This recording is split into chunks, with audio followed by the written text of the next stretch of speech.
हे दुर्गा, आज कुठे जाणार तू? चल जा मग. दुर्गदूत.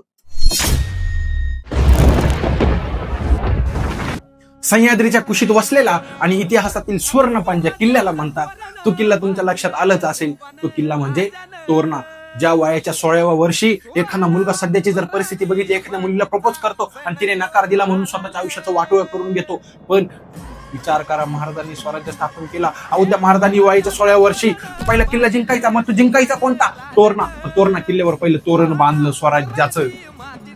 पहिलं तोरण स्वराज्याचं महाराजांनी तोरणा किल्ल्यावर बांधलं. किती लोकांना माहित आहे? अहो, आज आपण इतिहासापासून लपवल्या गेला की इतिहास आपल्यापासून लपून ठेवला, याचा आजही आपल्याला कल्पना करावं लागते, विचार करावा लागतो. हा किल्ला जर बघायला जर गेलं तर इतका ऐतिहासिक, इतका सुंदर आणि इतका शत्रूंपासून संरक्षण करून देणारा किल्ला आहे की जो बघता बघता बघतच राहावं असं वाटतं. तो किल्ला म्हणजे तोरणा. शेवटी इतकं सांगावंसं वाटतं मला आज प्रेमाने की तोरणा हा केवळ दगडांचा डोंगर नाही, तर तो इतिहासाचा साक्षीदार आहे. आणि तोरणावर असलेल्या पाऊलवाटा फक्त पाऊलवाटा नाही, त्या छत्रपती शिवाजी महाराजांच्या आठवणी आहेत. छत्रपती शिवाजी महाराजांच्या साक्षी आहेत, ज्यांनी हा इतिहास घडविला आणि आपल्या सर्वांना स्वातंत्र्य दिले या स्वराज्यामध्ये. रियालिटी